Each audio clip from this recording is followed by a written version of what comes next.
It was. If this story moves you, please subscribe to our channel and follow Lily's journey all the way to the end. Drop a comment and tell us what city you're watching from. I'd love to see how far this story has traveled. Madeline Carter had always told her daughter that a person's worth couldn't be measured in dollars. She said it when Lily was 7 and came home crying because a girl at school had laughed at her patched dress.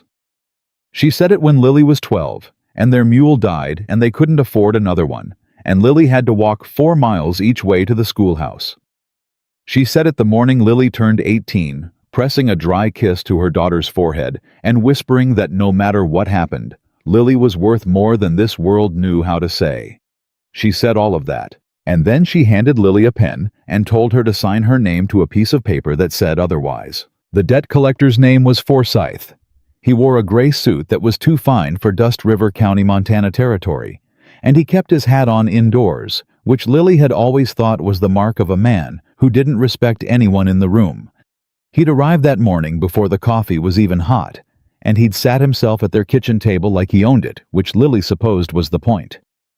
He'd spread the documents out with the care of a man who'd done this many times before and had stopped feeling anything about it. "Mrs. Carter," Forsyth had said, not looking at Lily at all, "the arrangement is straightforward. The sum owed to Mr. Hale's lending office stands at $412.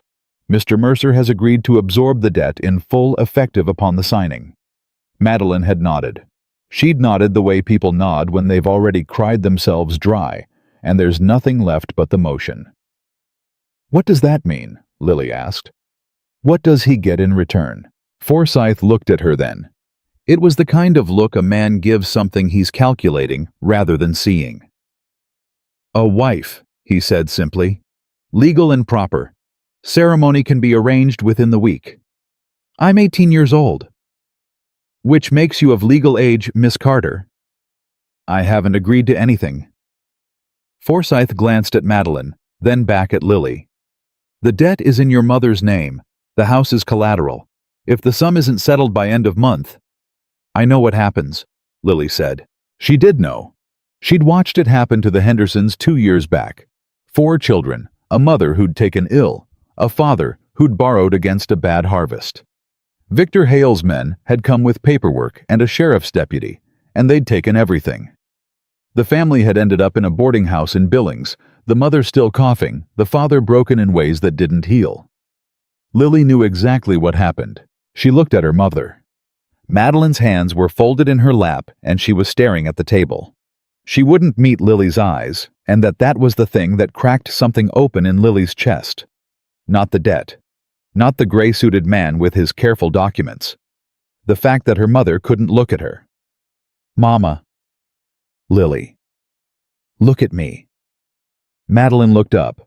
Her eyes were red and her face was a map of every sorry she couldn't say. "Sign it," she whispered. "Or we lose the house. We lose everything. Please, Lily. Please." Lily took the pen. She held it for a long moment. Forsyth had the patience of a man being paid by the outcome rather than the hour. "I am not property," Lily said. She said it quietly. She said it to the room, to Forsyth, to her mother, to whatever version of God might be paying attention to the kitchen of a broke widow in Montana territory in the year 1873. Then she signed her name. Forsyth gathered the papers with the efficiency of a man who'd heard stranger things and had no opinion about any of them. He stood, replaced his hat, he'd never taken it off, and told them a wagon would come at first light tomorrow to collect Miss Carter and her belongings. "Her belongings," Lily repeated. "Whatever she can carry," Forsyth said. "Mr. Mercer isn't an unreasonable man." Then he left, and Lily and her mother sat in the kitchen with the coffee going cold between them, and neither of them spoke for a very long time. That night Lily packed. She didn't have much. A dress she'd sewn herself, 2 others that had been her mother's, a pair of winter boots with the left sole coming loose, a Bible with her grandmother's name in the front cover, a folding knife her father had left behind when he died, which she kept not for sentimentality, but because a girl alone needed something with an edge. She packed all of it into a canvas bag that smelled like the cedar chest where it had lived, and she sat on the edge of her bed and looked at the room she'd slept in for her entire life. She didn't cry. She thought about crying. She turned it over in her mind the way you might handle something fragile, examining it from all sides. But crying felt like surrender, and she wasn't ready to surrender yet. She didn't know what she was going to do. She didn't know what Caleb Mercer was like, or what he expected, or what his ranch looked like, or whether there was anyone else out there who might have fought harder for her than she'd managed to fight for herself in the space of one morning. What she knew was this: she had signed a paper. The paper said she was a wife. That didn't mean it said anything true about who she was. She lay down on her bed with her boots still on, and she stared at the ceiling until the dark outside went gray, and then she got up and carried her bag to the front of the house. Her mother was already awake. Madeline had made biscuits, the same biscuits she always made when she didn't know what else to do with her hands, and she'd set them on the table with a cloth over them to keep them warm. "You should eat," Madeline said. "I'm not hungry." "Lily." "I'm not angry at you," Lily said. "I need you to know that. I'm not angry at you." It was partially true. She was something at her mother, something complicated and bruised that didn't have a clean name, but underneath it she understood. She was 18. She'd signed papers that men had put in front of her. Her mother had done the same thing once, and look how that had turned out. Madeline came around the table and put her arms around Lily and held on, and for just a moment Lily let herself be held. Just a moment. "You'll write?" Madeline said into her hair. "Yes, and if anything—" "I'll handle it," Lily said. Madeline pulled back and looked at her face, searching it the way mothers search for something to reassure themselves. Whatever she found, she nodded. The wagon came at first light, as promised. Caleb Mercer's ranch was 16 miles north of Dust River, and Lily spent the entire ride studying everything she could about the driver and getting nothing useful. He was a hired man, taciturn even by Montana standards, and he answered her questions with single words or not at all. "How long have you worked for Mr. Mercer?" "Years." "What's he like?" Silence. "Is there other staff at the ranch?" "Some." "Is he—" She paused. Thought about how to ask it. "Is he a decent man?" The driver considered this for longer than any of the other questions. Then he said, "He doesn't drink," which Lily understood was meant as a form of reassurance and also as the outer limit of what the man intended to tell her. She rode the rest of the way in silence. The ranch emerged from the flat country slowly the way things did out here. First a line of fence posts, then the dark shape of outbuildings, then the main house resolving itself against the gray morning sky. It was bigger than she'd expected. Not grand, not the kind of house that was meant to impress anyone, but solid. Built to last. The kind of structure that said the man who'd put it up intended to be here for a long time. The driver helped her down from the wagon without comment and left her bag at her feet and drove off toward the barn, and Lily stood in the yard of Caleb Mercer's ranch, holding her canvas bag, and waited. The door opened. Caleb Mercer was not what she'd expected. She'd built an image of him on the ride over, assembled him from pieces of the men she'd known, and feared her mother's creditors, the men who came with paperwork. She'd expected someone older. Someone who wore his power the way Forsyth wore his hat, like a statement. Caleb Mercer was 35, and he looked like a man who worked. Not managed, not supervised, worked. His hands were the hands of someone who spent more time with fence wire and timber than with documents which made no sense given what she'd seen of his documents. He was tall and broad-shouldered, and his face was the kind of quiet that wasn't emptiness, but was something more like deliberate reserve, the way a deep well looks still from the surface. He looked at her. She looked at him. "Miss Carter," he said. "It's still Miss Carter then," she said. "I wasn't sure if the ceremony was meant to happen first." Something crossed his face. Not offense, not amusement exactly. Something in between. "Whenever you're ready," he said, "or whenever you're not." That was not what she'd expected him to say. "Come inside," he said. "I'll show you the room." The room was clean and it had a lock on the door. Not a lock that locked it from the outside. A lock that locked from the inside, with a key sitting on the dresser beside a plain white pitcher and basin. Lily noticed it immediately. She noticed the way the dresser was positioned facing the window, rather than the wall, so whoever sat at it in the morning would see daylight. She noticed the chair near the window had a cushion on it, not new, but not worn out either. Someone had thought about this room. Not decorated it, not prettied it up, but thought about it in the way someone thinks about making a place livable for another person. She didn't know what to do with that. "Meals are at 6 and noon and 6, Caleb said from the doorway. He didn't come in. He hadn't asked to come in. He stood at the threshold and said what needed saying. "You're not expected to cook unless you want to. Tom handles it. You're not expected to work the ranch. If you want to help somewhere, I won't stop you, but I won't require it." "What are you requiring?" Lily asked. "Nothing," he said, "except that you're safe here." She turned to look at him directly. She'd found that people, men especially, had difficulty holding eye contact when they were being examined honestly, and she'd learned to use it. She looked at Caleb Mercer and waited for him to flinch or shift or say something that contradicted the rest of it. He didn't. He just looked back that same careful steadiness. "Everyone requires something," she said. "Yes," he agreed. "But not everything that's required gets said out loud right away." Then he pulled the door almost closed, and his footsteps went down the hallway, and that was the end of their first conversation. Lily locked the door. She sat on the edge of the bed with the key in her hand, and she thought about what he'd said. Not everything that's required gets said out loud right away. It could have been a warning. It could have been a threat dressed in reasonable clothes. She turned it over carefully, the way she'd turned over the question of crying the night before. It could also have been honest. She didn't know which, and not knowing was going to drive her to distraction faster than anything else. She put the key in her dress pocket where she could feel it, and she stayed in the room until she was hungry enough that the smell of food cooking from somewhere in the house became impossible to ignore.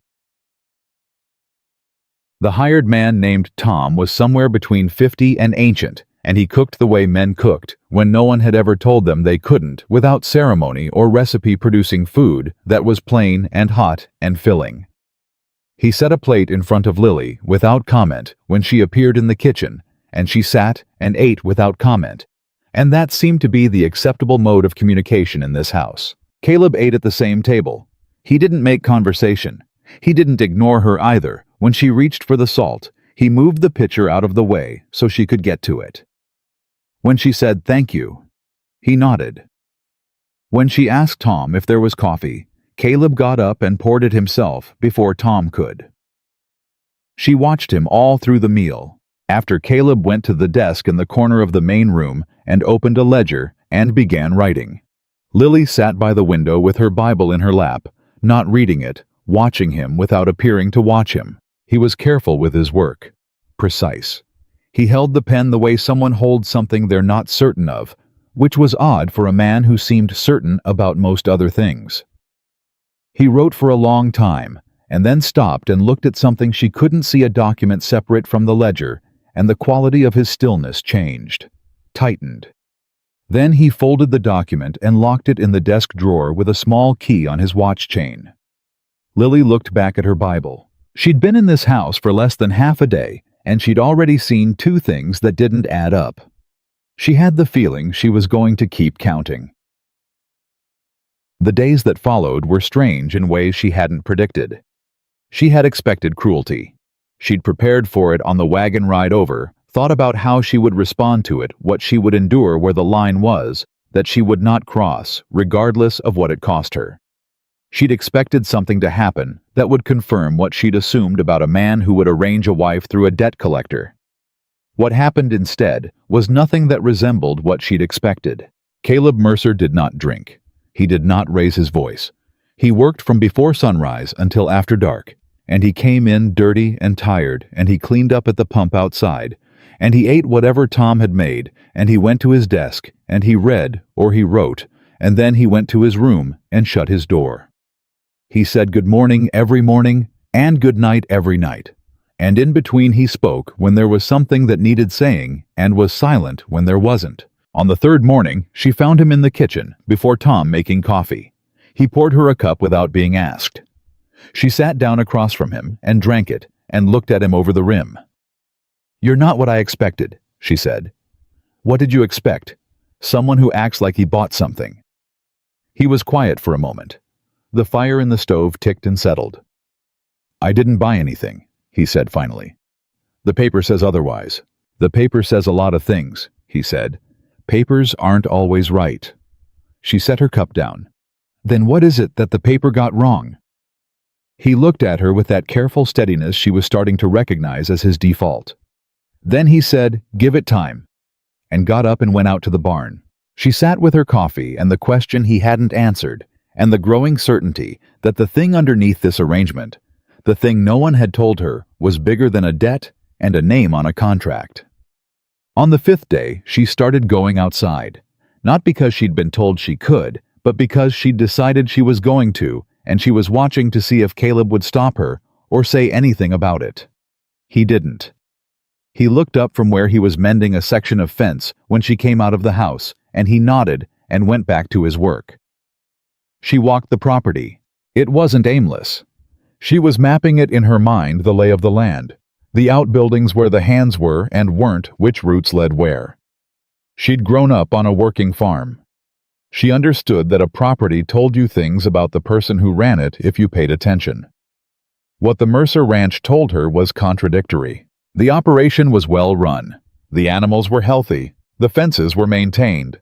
The hands, 4 of them varying in age, worked steadily and without the sullen quality that came when men were poorly treated or badly managed. 2 of them touched their hats when she walked past. One of the younger ones, barely older than she was, said good morning with what seemed like genuine goodwill. But there were other things. There was a padlocked building at the far east edge of the property, separate from the other structures, too large for a smokehouse and the wrong shape for a stable. She looked at it for a while. A man came out while she was looking one of the hands she hadn't seen before, and he and the padlock exchanged a key, and whatever was inside went unseen. There were visitors that came in the evenings after dark, not often. But she had trouble sleeping in the unfamiliar house, and she'd hear the sound of horses and voices, low and careful, and then silence, and then the horses leaving again. She never heard what was said. And there were the documents. She hadn't forgotten the document he'd locked in the desk. She hadn't forgotten the way his stillness had changed when he looked at it. On the 7th evening, while Caleb was still out and Tom had gone to bed early with a headache, Lily stood in front of the desk for a long time. She didn't open it, not yet. She wasn't ready to know what she would do with whatever she found. She needed to be ready for that before she looked. She went to bed instead, and she lay in the dark. And she thought about what kind of man buys a wife through a debt collector and then gives her a locked room and a key she controls and coffee before she asks for it, and never once acts like he expects anything in return. There were only 2 explanations she could think of. The first was that he was running a patience long enough to eventually get something he wanted. The second was that he'd done all of this for a reason that had nothing to do with her at all. She wasn't sure which scared her more. 2 weeks in, she found the letters. Not in the desk in the barn, tucked inside a leather saddlebag hung on a post near the back stall, which she'd only found because she'd gone looking for a horse brush and the saddlebag had fallen when she bumped the post and the letters had slid out. She'd picked one up before she'd thought about whether she should. It was addressed to Caleb. No return address. The handwriting was that of someone educated but hurried. The letters pressed hard into the paper. She read the first 2 lines before she stopped herself.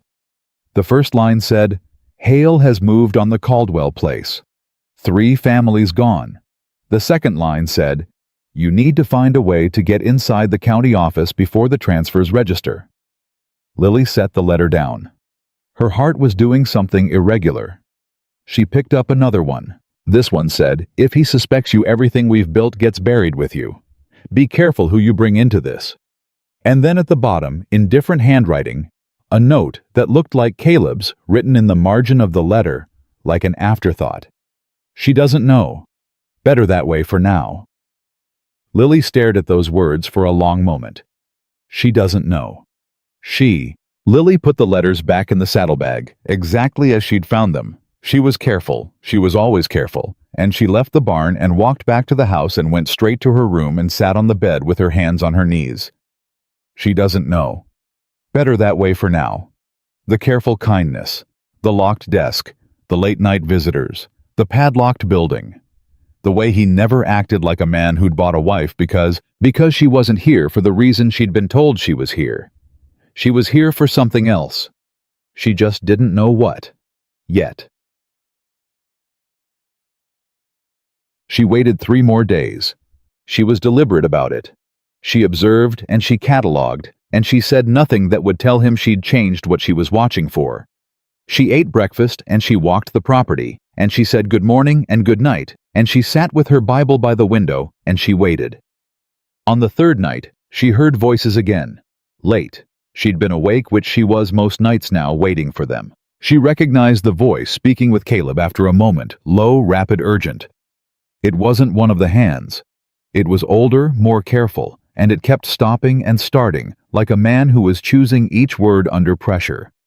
She heard Caleb say, "If Hale pushes the water claim through next month, the Morrison place falls next." She heard the other voice say, "We need more time. We need the Briggs to move before Hale's lawyers do." She heard Caleb say very quietly, "She's going to figure it out." A pause. "Let her," Caleb said. "Maybe that's not the worst thing."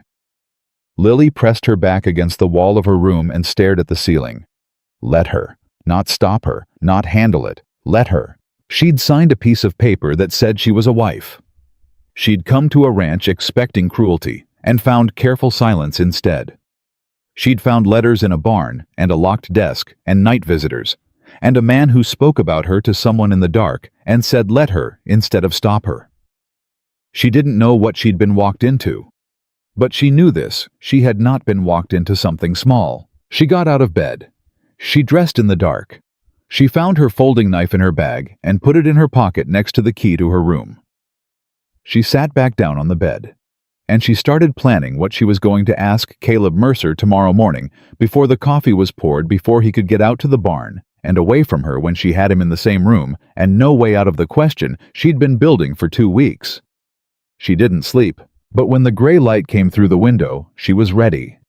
She was at the kitchen table before he was. That was the first thing she'd calculated it the night before, lying awake in the gray dark, turning the conversation over in her mind like a stone she needed to know every side of before she picked it up. Caleb rose early. She knew his patterns now. 2 weeks of watching had given her that much. He'd be in the kitchen by 5:30 before Tom, before the hands, before the world outside this house had fully committed to being daytime. She was there at 5:15. She'd made the coffee herself, which she'd never done in this house. She knew where everything was. She'd been watching that too, and she had 2 cups poured and waiting when she heard his footsteps in the hall. He stopped when he came through the doorway. Just for a moment. Just long enough for her to see that she'd surprised him and that he didn't surprise easily. "Sit down," she said. "Please." He looked at her, then at the cups. Then he pulled out the chair across from her and sat. She didn't let him say anything first. She'd decided that too. "Who is Victor Hale to you?" she asked. The quality of his stillness changed the same way it had changed when he'd looked at the document in his desk. She'd been watching for exactly that. "He's a creditor," Caleb said. "Among other things." "Among other things," she repeated. 3 families gone from the Caldwell place. That's what the letter said. Water rights being stolen across counties. A case being built. You working inside something dangerous. She paused. "That's not creditor business. That's something else." He was very still. "You read my letters," he said. "One fell out of a saddlebag. I read 2 lines before I stopped myself."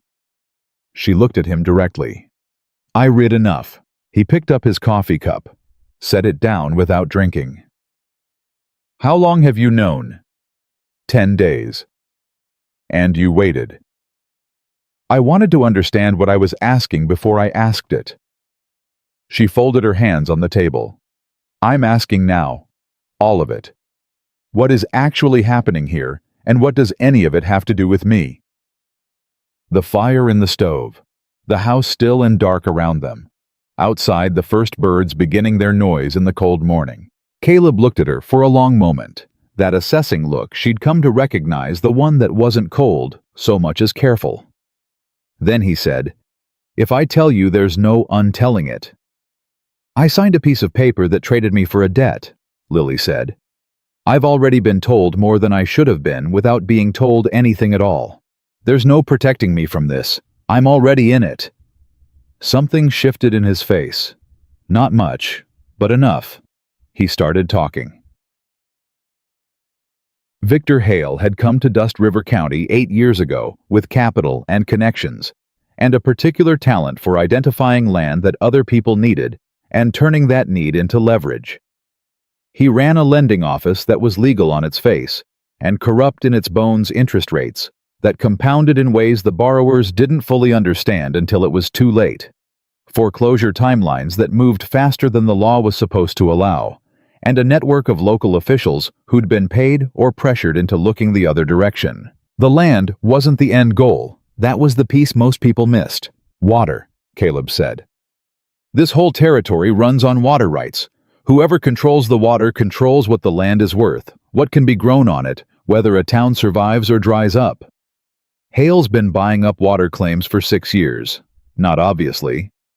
Through third parties, through foreclosures, through paperwork that takes a lawyer to unravel. By the time most people understood what was happening, the transfers were registered and legal, and there was nothing to be done. Lily thought about the Henderson family, the mother coughing in a Billings boarding house, the father broken. "How many families?" she asked. "In this county alone, 40-something, across the territory." He stopped. "More than I can put an exact number to." "And you? I came here 4 years ago," he said. "I'd watched the same thing happen in 2 other counties before this one. I knew what the pattern looked like. I came here to get close enough to document it, the real documents, not the ones filed at the county office, but the ones that show how the scheme actually works. The internal transfers, the coercion records, the communications between Hale and the men he has in local government." "By acting like his partner," Lily said. He nodded once. "I signed agreements with him. Made myself look like someone who wanted the same things he wanted. It gave me access. And it made you look guilty of the same things." "Yes." She absorbed that. "And the marshal, Briggs." Caleb's expression shifted slightly. "You've been paying attention." "I told you I'd been watching." She leaned forward a fraction. "Is Briggs someone you trust or someone you're afraid of?" "Both," he said. "He's an honest man. That makes him valuable and dangerous in equal measure. If he investigates without the full picture, I'm the one who looks like Hale's associate. The documentation I have only makes sense if you can see the whole of it." "How close are you?" "Close," he said. "And Hale knows something is wrong. He doesn't know what. He's been watching me for the past 3 months." He paused.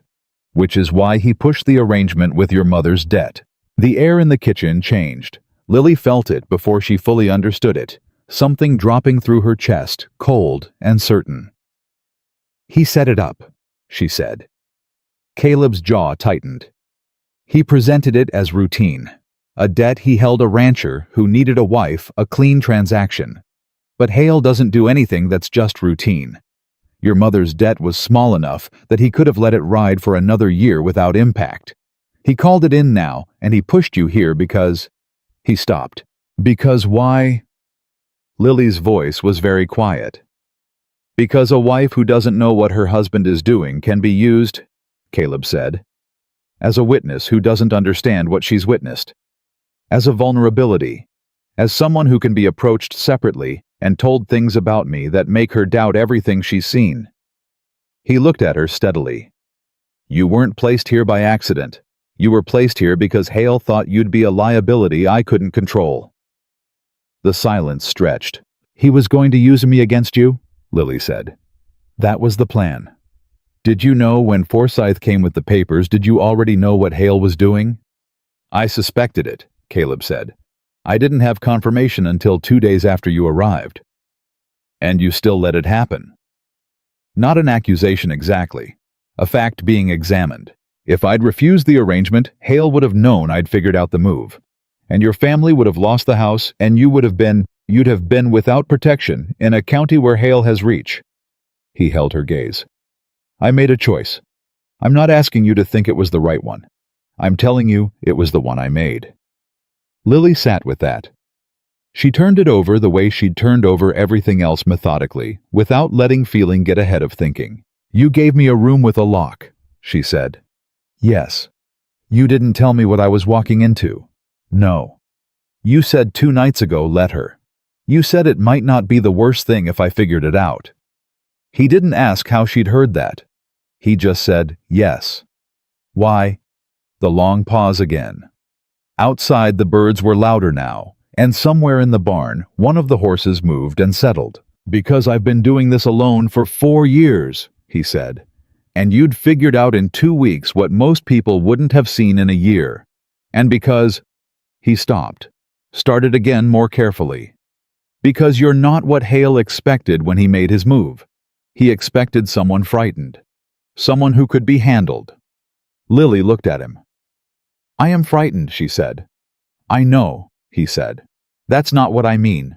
She understood what he meant. She understood it, and she didn't entirely know what to do with it, so she set it aside for the moment and focused on what was concrete and manageable. The locked building, she said. East side of the property. Documents, he said. Copies of everything I've collected. Testimony from families who lost their land. Transfer records I managed to pull before they were buried. And the night visitors. People bringing more.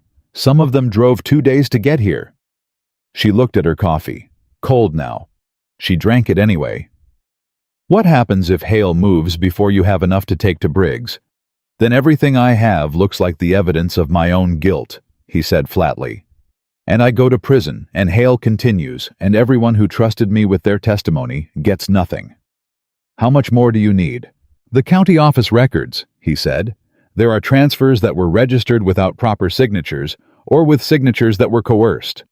I need those originals. Hale has a man inside the office who controls access. Who? A clerk named Garrett. He's been on Hale's payroll for 3 years. Lily nodded slowly. She was quiet for a moment, and then she said, A woman going to the county records office to look up property filings is not unusual. Caleb went very still. A new wife wanting to understand what her husband owns, what the land is registered under, getting the lay of things. She looked up at him. Nobody looks twice at that. He stared at her. No, he said. I'm not asking, she said. I'm telling you what I'm going to do. You can either help me do it usefully, or you can watch me do it without your help. Either way, I'm doing it. You don't understand how dangerous. I understand exactly how dangerous, she said. I signed my name to a piece of paper because I was 18 and desperate and had no choice. I am not 18 and desperate and without choice anymore. I'm in this. You said yourself I'm already in it. She stood up from the table. Tell me what to look for. He told her. Not all of it at once. She understood why, though she didn't tell him she understood. He was a man who'd learned caution the hard way, and he wasn't going to unlearn it because she'd surprised him over a cold cup of coffee. He told her what was most essential. The names on the water transfers, the filing dates that didn't match the deed dates, the clerk's handwriting versus the notary stamps that should have accompanied it. He went over it twice. She didn't take notes. She'd told him she didn't need to, and he'd looked skeptical until she repeated back every detail in sequence. And then he'd been quiet for a moment, in a way that wasn't skepticism anymore. You have a good memory, he said. I had good teachers and a bad school, she said. You learned to keep things in your head. They went over it a third time because she wanted to, not because she needed to. Then she went to her room and changed into the better of her 2 good dresses, and put her hair up the way her mother had taught her for church, and she looked in the small mirror above the basin and thought, you are going into a government office to look at land records. You are a rancher's wife on ordinary business. You are nobody that anyone needs to worry about. She believed it well enough to walk out the door. Caleb was waiting in the yard with the wagon. She hadn't asked him to bring it around. He had anyway. "I'll take you to town," he said. "I have business at the feed store. Separate directions."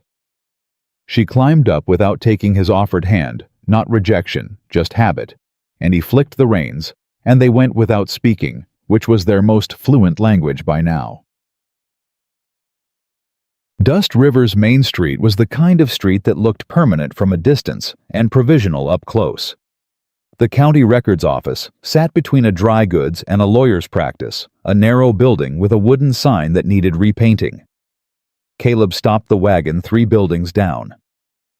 "If Garrett asks why you're looking at the transfers." "Curiosity about my husband's holdings," she said, completely natural. "If he pushes." "I'll be charming," she said. "I know how." He looked at her with an expression she was coming to recognize, the one where he was deciding whether to say something or hold it back. He held it back.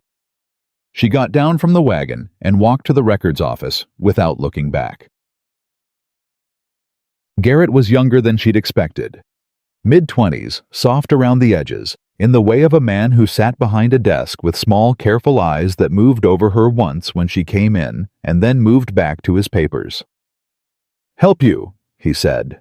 "I hope so." She smiled the particular smile her mother had taught her that was warm without being inviting.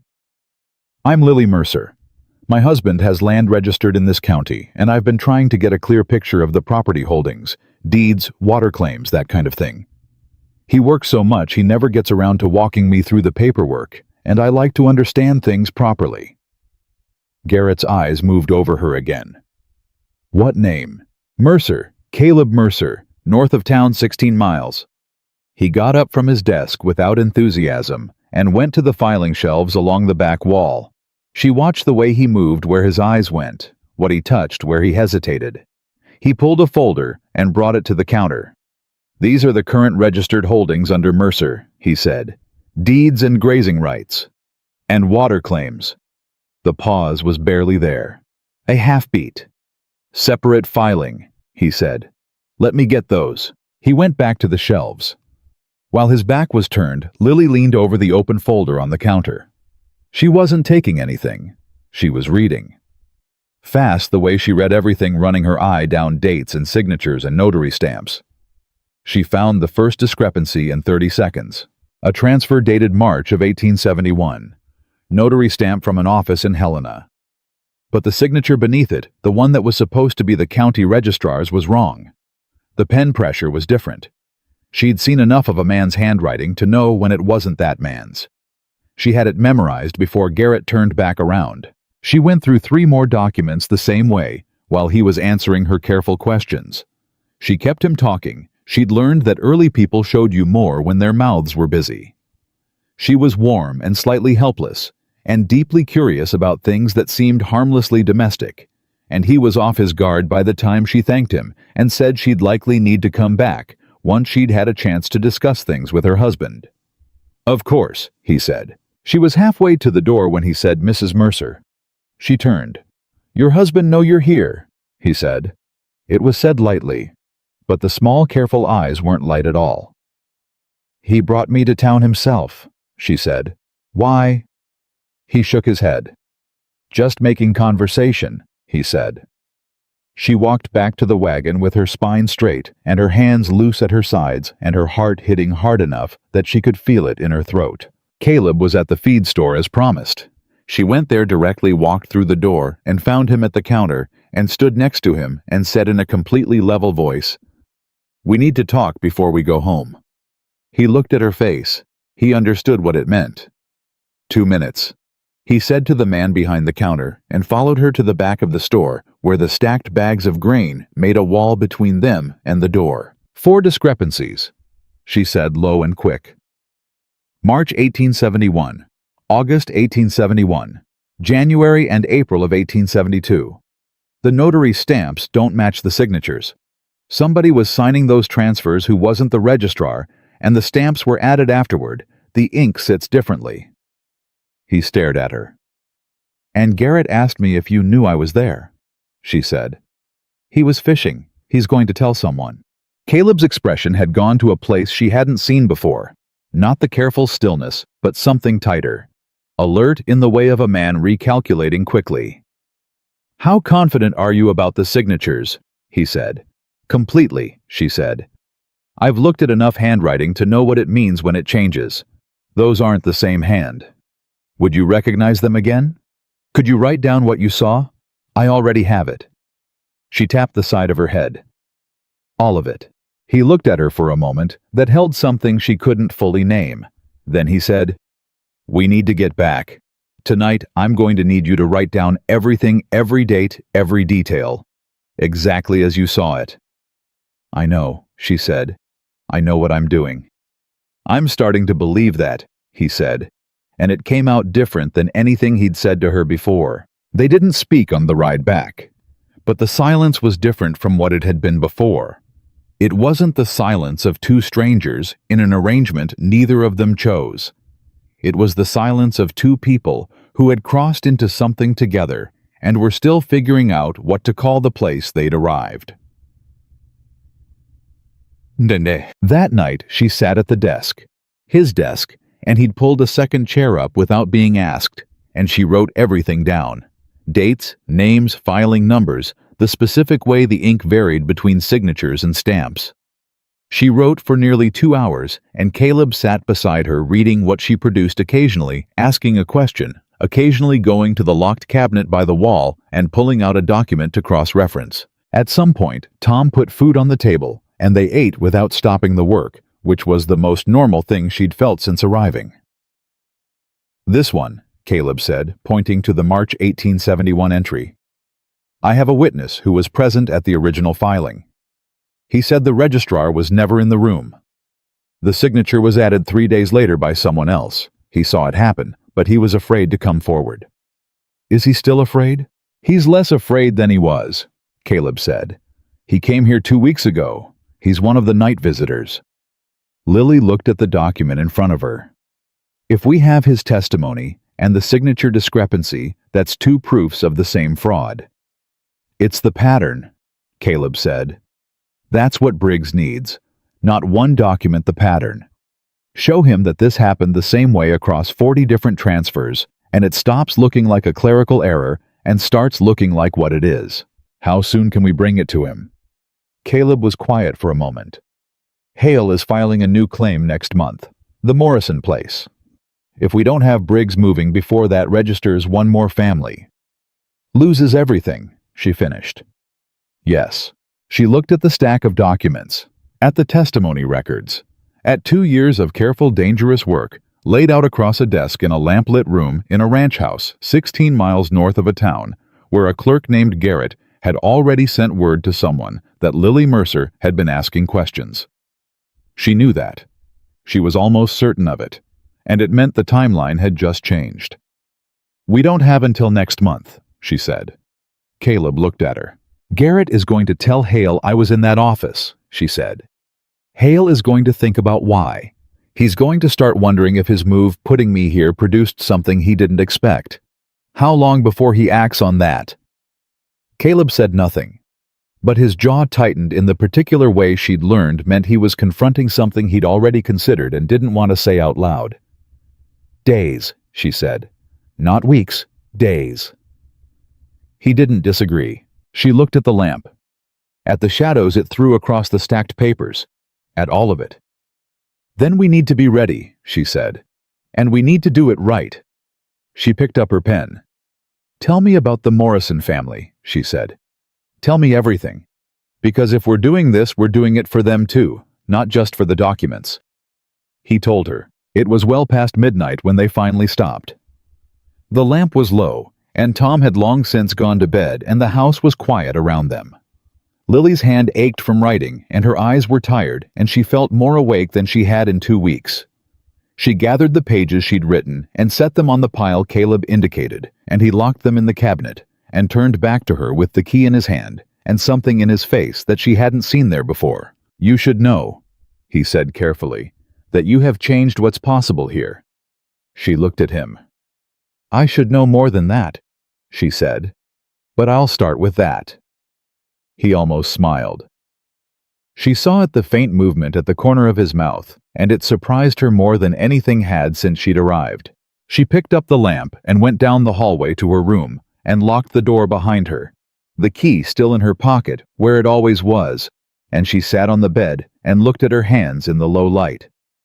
She'd come here 8 days ago thinking this was the worst thing that had ever happened to her. She'd signed a piece of paper and been traded like an entry in a ledger, and she'd expected cruelty and found something else instead. What she hadn't expected was to find a fight worth being in. She wasn't sure when that had changed, but lying back on the bed in the dark, staring at the ceiling of a room in a house that wasn't hers and a life she hadn't chosen, she felt something settle into place in her chest. She wasn't here because she'd had no choice. Not anymore. The letter arrived on a Tuesday. Lily knew it was from Hale before Caleb said a word about it. She could tell by the way he came in from the yard and set it on the table instead of opening it, the way a man sets down something he already knows is a problem. He stood looking at it for a moment, and then he picked it up and opened it and read it, and his face did the thing where it went very still. "What does it say?" she asked. He handed it to her without speaking. The letter was short. 4 sentences. Victor Hale's handwriting was precise and small. The writing of a man who chose every word carefully and wanted you to know it. Mr. Mercer, I understand your new wife paid a visit to the county records office last week. I hope she found everything in order. I'd be glad to meet with you both at your earliest convenience to discuss the status of our mutual arrangements. There are matters I believe we should clarify before they become complicated. Lily read it twice. Then she set it down. He's not asking, she said. No, Caleb said. He's not. How long before he stops sending letters and starts sending something else? Caleb pulled out the chair across from her and sat. He put his hands flat on the table, a gesture she'd come to recognize as him physically anchoring himself before saying something difficult. I've been trying to calculate that since yesterday. Yesterday. Garrett sent word the same evening you were in his office, he said. I found out through one of the hands who has a brother in town. I didn't tell you because I was still working out what it meant. Lily looked at him steadily. Don't do that again. He held her gaze. Fair, he said. So we have less time than we thought last night, she said. Significantly less. She stood up and went to the window, not to look out of it, just to move, because sitting still when her mind was running this fast felt impossible. If Hale comes here before we get to Briggs, then this conversation happens on his terms, not ours, Caleb said. And on his terms, I look like a man whose wife went snooping in government records and found things her husband told her to find. It confirms his suspicion without giving us any room to. Then we go to Briggs today, she said. Lily. Today, Caleb. She turned around. Not when we have more. What we have now is enough to open a conversation with an honest marshal. You said yourself that's what he needs, the pattern. We have the pattern. We have testimony. We have 4 signature discrepancies I documented with my own eyes and can testify to under oath. She paused. What are we waiting for? He was quiet for a moment that felt like a decision being made. The Morrison deed, he said. There's a copy I've been trying to get for 3 months. If I can get that one document, the chain of evidence is complete, beginning to end, same method documented across 6 years. Without it, what we have is strong. With it, it's undeniable. Where is it? With a woman named Clara Dodd, he said. She was Ruth Morrison's neighbor. Ruth gave it to her for safekeeping when Hale's men started coming around. Clara lives 12 miles east on a property that hasn't been touched yet, probably because she's a widow, and Hale doesn't think she has anything worth taking. Does she know you? She knows of me, he said. She doesn't trust me. Lily picked up the letter from the table and looked at it one more time. Then she set it down face down like closing a door. She'll talk to another woman, Lily said. Caleb looked at her. Tell me how to find her. He didn't like it. She could see that clearly, the particular kind of not liking it that came not from doubt in her, but from the instinct of a man who'd spent 4 years protecting something fragile from every direction and wasn't comfortable adding another moving piece. She understood it. She didn't argue with it. She just waited while he worked through it because she'd learned that Caleb Mercer came to the right conclusion eventually if you gave him the space to get there. "East Road," he said finally. 12 miles. White fence at the property line, Cedar Grove behind the house. She'll have a dog that barks but doesn't bite. "What do I tell her?" "The truth," he said. "All of it. She's heard enough half-truths from enough men. If you go in there with anything less than the full story, she'll put you off the property. And if she doesn't give me the deed, then we go to Briggs with what we have and we hope it's enough." He stood up. "I'll have the horse saddled." "I can saddle a horse," she said. "I know you can," he said. "Let me do something." She almost smiled at that. Almost. The ride to Clara Dodd's took just over 2 hours. Lily had learned Montana Territory the way she'd learned everything, by paying close attention to what other people thought wasn't worth noticing. The land out here had a way of looking empty that was a kind of lie. There was always something happening in it if you knew where to look. She was thinking about Caleb for most of the ride, not in the way she'd trained herself not to think, not about the fact that she'd noticed in the past week the way the lamplight fell across his face when he was reading, or the particular way he said her name when he was about to disagree with her, shorter and more deliberate than when he was just talking. She wasn't thinking about that. She was thinking about what he'd told her. About 4 years. About doing it alone. She'd asked him once the week before whether there was anyone who knew the full picture. Anyone who'd been in it from the beginning. "There was a man," he'd said. "A lawyer from Billings. He helped me structure the early documentation." A pause. Hale found out about him. She hadn't asked what that meant. The way he'd said it told her. 4 years alone, carrying something that could get him killed in a county where the law might not be fast enough to help him building a case piece by piece, while the man he was building it against got stronger. And then, Victor Hale, calculating and precise, had sent an 18-year-old girl to undermine him. She thought about that a lot. About what Hale had expected a frightened girl, disoriented and easily managed, who could be approached separately and told lies about her husband. A tool. She thought about the fact that Caleb had accepted the arrangement, knowing all of that. Had given her a room with a lock and said nothing she didn't ask for, and waited. She still wasn't certain what to do with that. But it sat in her differently now than it had 2 weeks ago. Clara Dodd answered her door with the expression of a woman who'd opened it too many times to find trouble and had stopped being surprised by it. She was somewhere in her 60s, spare and straight-backed, with the kind of face that had been handsome once, and was now something better, a face that knew things. The dog barked twice, and then sat down and looked at Lily with profound indifference. "Mrs. Dodd," Lily said. "My name is Lily Mercer. I'm married to Caleb Mercer north of Dust River. I'm here because Ruth Morrison gave you something to keep safe, and I need your help understanding if we're finally in a position to use it." Clara looked at her for a long moment, not hostile measuring. "You'd better come in," she said. Clara made tea and set it on the table between them and sat across from Lily and said, "Tell me why I should trust you." "You probably shouldn't based on what you know right now," Lily said. "So let me tell you more." She talked for 40 minutes. She told Clara everything: the debt, the signing the locked room with the key, the letters in the saddlebag, the conversation in the kitchen before sunrise, what she'd found in the county records office, and what Garrett's eyes had looked like when he'd asked her if her husband knew she was there. The letter that had arrived that morning with its 4 careful sentences. Clara listened without interrupting. She drank her tea, and she listened with the quality of attention that belongs to people who've learned that the details other people skip over are usually the most important ones.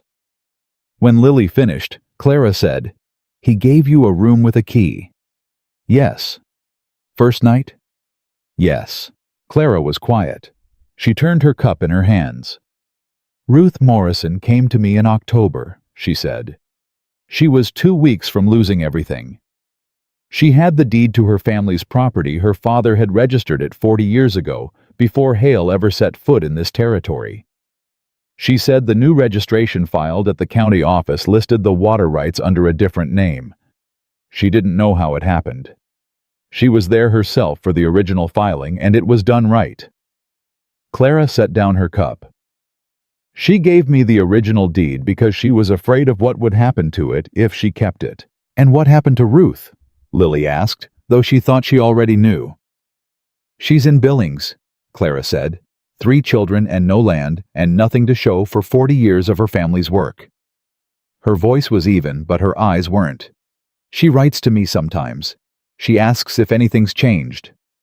Lily thought about her mother's voice. Sign it, or we lose the house. I'd like to be able to write back to her, Lily said, and tell her something has. Clara looked at her for a long time. The kitchen was quiet. Something in the stove shifted and settled. Then Clara stood up and went to the back room and came back with a folded document that had been wrapped in oilcloth and tied with a piece of cord that had been knotted many times and untied and knotted again, the way things are handled when they're taken out and looked at and put away with the hope that the looking means something.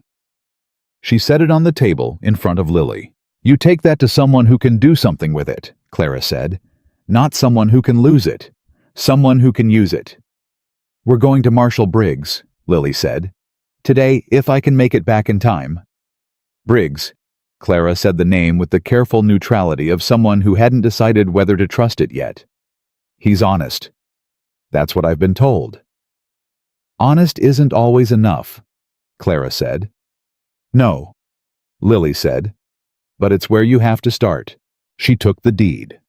She wrapped it in the oilcloth the way Clara had it and tucked it inside her coat against her body, where she'd feel it for every mile of the 12 miles back.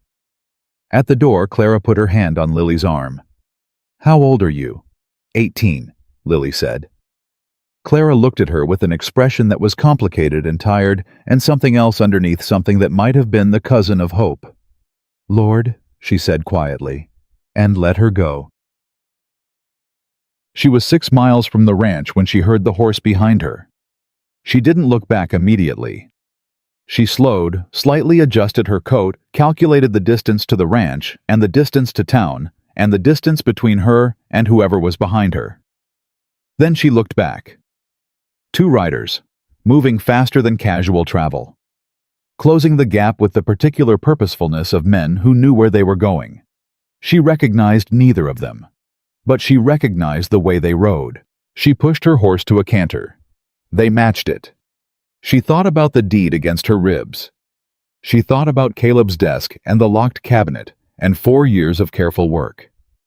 She thought about Clara Dodd's hand on her arm and Ruth Morrison in a boarding house in Billings, writing letters she didn't know if anyone would answer. She pushed her horse to a full gallop. The ranch came into view at the end of a long stretch, and she rode into the yard harder than she'd ridden anything in her life, and Caleb was out of the barn before she'd even fully stopped. He'd heard her coming. She realized he'd been watching the road. 2 riders, she said, swinging down. Behind me, half a mile. He looked past her. His expression did the thing it did now when he was moving fast inside while standing still outside. Inside, he said. Now, I have the deed, she said, pulling it from her coat. Clara gave it to me. He took it and looked at her, and something crossed his face that she couldn't have named but recognized as significant. Inside, he said again. Both of us. Yet, the 2 riders stopped at the property line. They didn't come in. They sat there for a few minutes, visible from the window. Lily wasn't looking out of it. She was standing back from it, watching Caleb watch them, and then they turned and rode back toward town. The silence after they left was different from comfortable silence. Hale's men, she asked, or someone Garrett sent? He set the deed on the desk with the care of someone handling something irreplaceable. It doesn't matter which. It means he knows you went somewhere today, and he'll find out where, and by tomorrow he'll know you talked to Clara. And Clara? I'll send someone to her tonight, he said. She won't be left exposed. Lily sat down.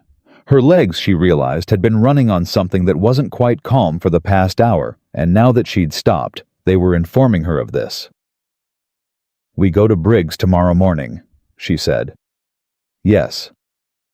"With everything?" "Yes." He looked at the deed, at the cabinet, at the organized record of 4 years. "We go with everything." She nodded. She put her hands on the table and looked at them. Her right hand still had ink on the side of it from writing the night before. "Caleb," she said. "Yes. What happens if it isn't enough? If Briggs looks at all of it and decides he needs more before he'll move?" Caleb was quiet for a moment. The kind of quiet that meant he'd already considered it. "Then we give him more," he said. "But I don't think that's what happens." "What do you think happens?" He came around to her side of the table and sat in the chair beside her instead of across from her, which was new. She noticed it. He looked at the documents and then at her. "I think Briggs has been waiting for something solid," he said. "He's heard rumors. He knows the shape of what's happening, but he's been a lawman long enough to know that rumors don't hold up in a federal proceeding. He needs documentation, and he needs testimony, and he needs someone who can stand up in front of a judge and say, 'I saw this with my own eyes, and I will swear to it.'" He looked at her directly. "That's us now. That's what today means." She held his gaze. "And Hale. Hale moves fast when he's cornered," Caleb said. "That's the part I'm not certain of. The moment Briggs opens an official investigation, Hale will know. He has enough reach in this county that we can't keep it quiet. And when he knows—" He stopped. "He'll try to make the evidence go away," Lily said. "Or the people who collected it." "Yes." She looked at the cabinet. "Is there somewhere else we can move the documents tonight? Somewhere that isn't this house?" He thought for a moment. "There's a man in town, retired judge. He has no connection to Hale and he doesn't like him, which isn't the same thing as being willing to stick his neck out, but he's got a safe in his office that's better than what I have here." "Take them there tonight," she said, "before anyone has time to plan anything." He stood up. He started gathering documents with the efficiency of someone who'd imagined this contingency. She moved to the other side of the desk and helped him. They worked side by side for 20 minutes, assembling 4 years into a portable record. She held things while he wrapped them. She organized by date while he found the oilcloth. Their hands moved around each other in the small space without collision, with the ease of people who'd learned each other's rhythms without noticing they were doing it. He stopped once and looked at what she was holding, a stack of letters, 15 or 20, from families across 4 counties. "Read one," he said, "so you know what it is." She looked at him. He nodded.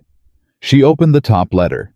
It was from a man named Samuel Pruitt from a place called Antler Creek, dated November 1872. His handwriting was unsteady, the handwriting of someone not accustomed to letters pressing hard to make each word clear. "We had that land 30 years. My father broke the first ground on it. When they came with the papers, I didn't understand what I was signing because nobody explained it, and the man who was supposed to explain it was one of Hale's. My wife cried for 3 days. My oldest boy hasn't spoken proper since. I don't know who reads this. I just know that somebody should." Lily folded the letter carefully and put it back with the others. She didn't say anything. She didn't need to. Caleb left at dusk with the documents wrapped in saddlebags, and 2 of the hands writing with him, men she'd come to know well enough to understand they were the ones he trusted most. She watched from the doorway until they disappeared into the falling dark. Tom made supper. She ate without tasting it. She was washing the dishes when she heard a knock at the door. Not the front door, the side door near the kitchen. 3 knocks, deliberate and spaced. She set down the plate she was holding. She thought about the folding knife in her room. She thought about the 2 riders on the road. "Who's there?" she said, not loudly. Loudly enough. "Name's Briggs," said the voice on the other side. "Marshall Owen Briggs. I'm alone and I'm unarmed if it makes you easier. I need to speak with whoever's home." Lily stood very still for 3 seconds. Then she dried her hands on the dishcloth. She opened the door. Marshall Owen Briggs was a tall man, somewhere in his 50s, with a face that had the same quality as Clara Dodd's, a face that knew things. He wore his badge, but his hands were away from his body in the deliberate manner of a man making good on his word about the unarmed part. He looked at her. "Mrs. Mercer." "Yes," she said. "My husband isn't here." "I know," he said. "I saw him heading toward town. I figured I'd come by before he got to wherever he was going." He paused.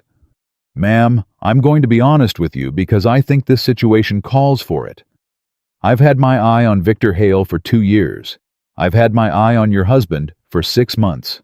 And I came here tonight because 2 of Hale's men came through Dust River this afternoon and filed a complaint with my deputy." Lily felt something cold move through her. "What kind of complaint?" "They're claiming Caleb Mercer is involved in fraudulent land transfers," Briggs said. "They're claiming they have documentation." He looked at her steadily. "And I need to know Mrs. Mercer before I do anything else with that claim, whether I should believe it." The silence stretched between them. Lily thought about the letter she'd read. "I don't know who reads this. I just know that somebody should." She opened the door wider. "Come in," she said. "Sit down. I'm going to tell you everything. And then I'm going to tell you what Caleb has spent 4 years trying to get to you safely." Briggs looked at her for a moment, the same measuring look Clara had given her, the look of someone deciding. He came inside. She put water on for coffee, and she sat across from him at the kitchen table, and she started at the beginning, and she didn't stop until she'd given him all of it. Everything she'd seen. Everything she'd documented, every name and date and discrepancy. And when she finished, Marshal Owen Briggs sat back in his chair and looked at the ceiling for a long moment, and then looked at her and said, "How long have you been in this county?" 3 weeks, she said. He let out a slow breath. "Lord Almighty," he said softly. "That's more or less what Clara Dodd said," Lily told him. He looked at her with something that had surprise in it and other things underneath. "You've spoken to Clara Dodd." "Today. I brought back a deed she's been keeping safe for Ruth Morrison." She paused. "The Morrison place is the next one Hale means to take. Next month." Briggs nodded slowly. The way a man nods when pieces he's been holding separately are finally showing him the shape of the whole. "When Caleb gets back tonight," he said, "tell him I need to speak with him first thing tomorrow, not in town, here." He glanced toward the door. "And tell him to keep his documents close." "They're already somewhere safe," Lily said. Briggs looked at her again. "Whose idea was that?" She didn't answer. He almost smiled. "Tell him to be here at sunrise," he said. "I'll come alone." He put on his hat and went to the door and then stopped with his hand on the frame. "Mrs. Mercer, Hale's complaint with my deputy, the one claiming your husband is involved in fraud." "What about it?" she said. "He included your name," Briggs said. "Said you accessed government records without proper authority." Lily held his gaze without flinching. "I went to the county records office as a property owner's wife and looked at public filings," she said. "That's not improper authority. That's called being informed." Briggs held her gaze for a moment. "Yes, ma'am," he said. "That's what I thought." Then he left and the door closed, and Lily stood in the kitchen in the sudden quiet and let herself feel for just a moment the weight of everything that had been set in motion. She thought about the paper she'd signed 3 weeks ago, the pen shaking in her hand, the things she'd said that no one had listened to. "I am not property." She picked up the dish she'd set down, and she finished washing it, and she waited for Caleb to come home. She had things to tell him, and for the first time since she'd arrived in this house, she had the feeling that what happened next was something they were going to decide together, not something that was going to be decided for her, around her, in spite of her. That feeling was new. She intended to keep it. Caleb came home at 10:30. She heard the horses in the yard, and she was at the door before he'd dismounted, which she hadn't planned. Her body had moved before her mind caught up with it. He handed the reins to one of the hands and came toward the house and stopped when he saw her face. "What happened?" he said. Briggs was here, she said. Come inside. He didn't ask anything else. He came in, and she closed the door, and they stood in the kitchen, and she told him everything. The knock at the side door, the marshal's words, Hale's complaint with the deputy, her name on it, all of it. She told it the way she'd learned to tell things fast in sequence, nothing omitted. Caleb listened with his arms crossed and his jaw set, and when she finished, he was quiet for a moment that had a particular quality to it.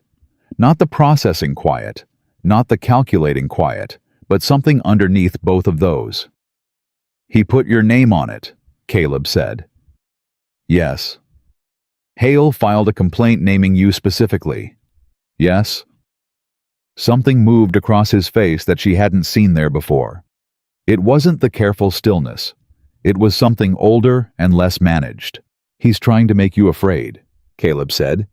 If you're afraid, you stop. If you stop, whatever you've gathered stops mattering.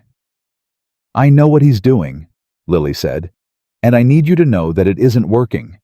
But I need you to also know. She paused, chose carefully. I need to know that you're not going to try to protect me out of this. That you're not going to decide I've gotten close enough, and now it's time to keep me back. He looked at her for a long moment. Is that what you think I'd do? He said. I think it's what you'd want to do, she said. I'm asking you not to. The fire in the stove, the house quiet around them. He uncrossed his arms. Briggs at sunrise, he said. Yes. Then we should sleep. He moved toward the hallway and then stopped. He turned back partway, not quite looking at her. Lily, Hale naming you, that changes the risk calculation. Not enough to stop, but enough that I want you to know I'm aware of it. She nodded once. I'm aware of it too, she said. Good night, Caleb. Good night, he said, and went to his room. She stood in the kitchen for a moment after he'd gone. Then she went to hers, and this time she didn't lie awake. She was asleep before the lamp had fully cooled. Briggs arrived at sunrise as promised, alone on a gray horse he tied at the fence without ceremony. Lily had coffee ready. Tom, reading the room with the instinct of a man who'd worked for Caleb long enough to understand when something serious was unfolding, made himself scarce without being asked. The three of them sat at the kitchen table. Briggs had brought nothing with him. No papers, no deputy, nothing official, and that was itself a kind of statement about how he was approaching this. Caleb laid out the full case in the way she'd come to know. He did things methodical, unflinching, nothing softened. He explained the structure of Hale's scheme, the water rights network, the county office, infiltration, the coerced transfers. He named names. He gave dates. Every claim he made he had documentation for, and he placed it in front of Briggs as he went. The copies he'd moved to the retired judge's safe last night, which Briggs had apparently already deduced, because he didn't ask about provenance. Briggs listened the way he'd listened to Lily the night before, fully, without interrupting. When Caleb finished, Briggs picked up the Morrison deed, Clara Dodd's oilcloth-wrapped document, and looked at it for a long time. This is the original registration, he said. 40 years old. Yes, Caleb said. The transfer filed at the county office in January of last year claims the water rights were never part of the original deed. That's a lie. You're holding the proof of the lie. Briggs set it down carefully. He looked at Lily. You documented the signature discrepancies yourself. 4 of them, she said. March and August of 1871, January and April of 1872. The notary stamps don't match the signatures on the same documents. Someone was adding stamps to signatures they didn't witness. Could you identify those discrepancies again in a formal setting? Yes, she said. I could identify them anywhere. Briggs folded his hands on the table. He was quiet for a moment that felt like a man putting his full weight on something to test whether it would hold. Hale's complaint against your husband was filed at my office yesterday evening, he said. Formally. That means I have to respond to it. Officially, I'm obligated to investigate Caleb Mercer. He let that sit for a moment. Unofficially, what that means is that I now have a legal reason to request documents from the county office. formally, in a way that Garrett cannot refuse without obstructing a marshal's investigation. Caleb looked at him. You're going to use his complaint against him. I'm going to do my job, Briggs said evenly, which includes investigating all relevant parties. He looked between the two of them. But I need to ask you something first, and I need an honest answer, both of you. Ask, Lily said. How many people know what you've been building here? Briggs said. Not the families with testimony. I mean people who know the full scope, who have seen everything. Before last night, Caleb said. No one living. Briggs absorbed that. The lawyer from Billings. Yes. Hale found out about him, Briggs said. It wasn't a question. Yes. So Hale knows you've been working on this. He doesn't know how far along you are. He doesn't know about Mrs. Mercer's role. He doesn't know you have the Morrison deed. Briggs tapped the table once lightly. That's your window. Once he knows Briggs is officially examining county records, he's going to move fast to get those documents out of that office or destroyed. We have, he calculated, maybe 48 hours before Garrett does something irreversible. Then what do we do with 48 hours? Lily said. Briggs looked at her with the expression she was learning meant he was reassessing something.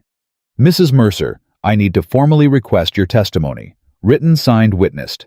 The signature discrepancies you observed, that's eyewitness evidence of document fraud. Combined with the Morrison deed and Caleb's network documentation, it forms a federal case, not just a county matter. He paused. But I need to tell you both what that means. Tell us, Caleb said. A federal investigation means this goes above Victor Hale's reach in this county, Briggs said. He can't buy or threaten his way out of federal scrutiny the same way he can manage local officials. But it also means that once it begins, it cannot be quiet. He will know, he will react, and the people who are part of this, he looked at Lily, are going to need to be somewhere that isn't easy to get to. The room was still. You're telling us to be ready to move, Lily said. I'm telling you to be prepared, he said. Yes. Caleb looked at the documents on the table. At 4 years of his life, spread across the kitchen table, in a house that wasn't safe anymore. Then he looked at Lily. She nodded. Tell us what you need from us, Caleb said to Briggs. And tell us in what order. They worked through the morning. Briggs stayed 4 hours, during which Lily wrote out her formal testimony in full, every document she'd seen, every discrepancy. She'd noted the dates, the filing numbers, the specific nature of each irregularity.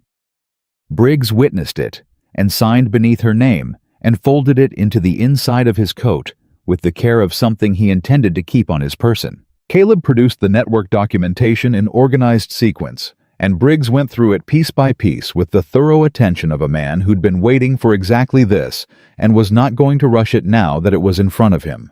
At one point, Briggs read the Pruitt letter. Samuel Pruitt, Antler Creek, November 1872. The unsteady handwriting of a man pressing hard to make each word clear. He read it without comment, set it in the pile. His face said nothing. But he took a breath through his nose that was not entirely steady, and Lily noticed it, and she thought, good. Good that it costs him something. It should cost everyone something. When Briggs finally stood to leave, he paused at the door. The families who gave testimony, he said to Caleb. Anyone Hale might know about. 2 of them, Caleb said. I've been careful, but Hale has informants I haven't been able to identify. Names. Caleb gave them. Briggs wrote them in a small notebook, tore the page out, and pocketed it. I'll have someone ride to them today, he said, quietly. And Clara Dodd, Lily said. Already taken care of, Briggs said. I sent someone last night after I left here. Lily looked at him. You were already moving before this morning. Mrs. Mercer, Briggs said. I've been waiting 2 years for someone to bring me something solid enough to stand on. When you sat down across from me last night and started talking, I wasn't going home and doing nothing. He put on his hat. Be ready to move by tomorrow evening. Don't wait for someone to tell you it's time. If something feels wrong, assume it is. He left. The sound of his horse faded. Lily and Caleb stood in the kitchen with the evidence of everything they'd built spread across the table between them and the particular silence of people who have set something irrevocable in motion. "He's right about the timeline," Caleb said. "Yes. If we need to leave." "I know," she said. "I'm not afraid of leaving." She looked at him. "Are you?" He looked around the kitchen. Not at anything specific, just at it. At the house he'd built or bought or made into something he'd lived in for 4 years while he carried what he carried. "No," he said. "I've been ready to leave it for a long time." She believed him. She also didn't entirely believe him, but she let it stand. "I need to write to my mother," she said, "to let her know—" She stopped. "To let her know something has changed. Write to her," he said, "but don't say where she should write back to yet." She nodded. She understood. She wrote the letter at the desk where she'd written everything else, and it was the hardest thing she'd written in weeks. Harder than the testimony, harder than the discrepancy record, because the testimony had been about facts, and her mother was not a fact.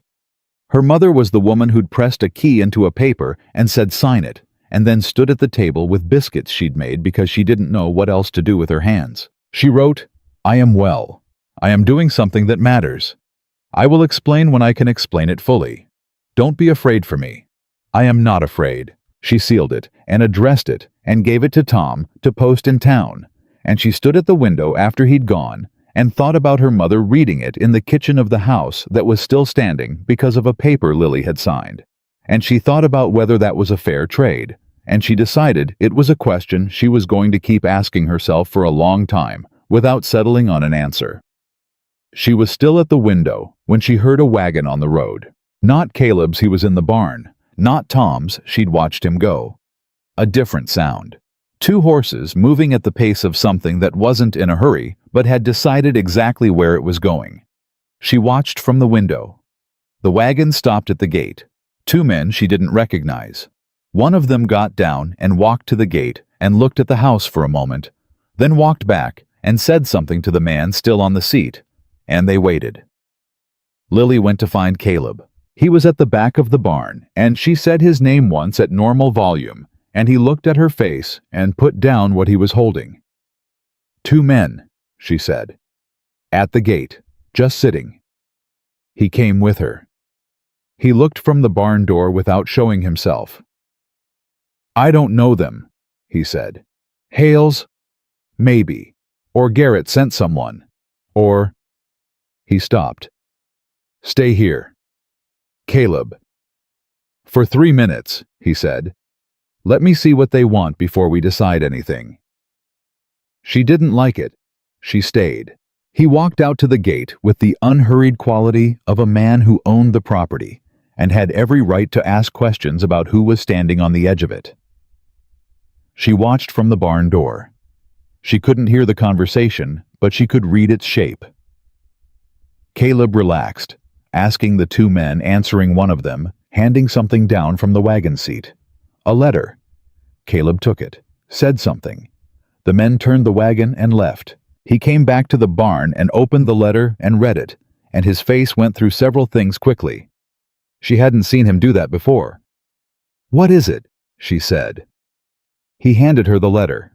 It was short. The handwriting was thin and hurried the writing of someone's older hand. Not Hale's precise script, something shakier, more urgent. Mercer. My name is James Whitfield. I am a County Commissioner, District 4. I have been on Victor Hale's payroll for 3 years. I want out. I have records of every payment he made to county officials, including the county registrar. I kept copies of everything because I was afraid. I am still afraid. But I am more afraid of what happens if this continues.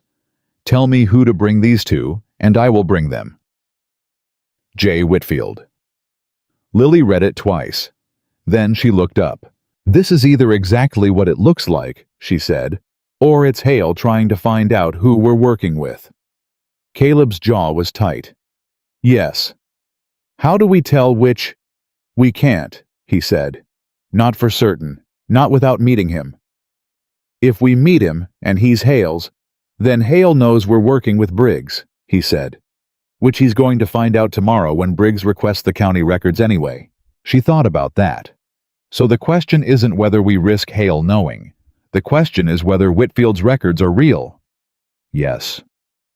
Payment records to the county registrar, she said. That's the piece we don't have.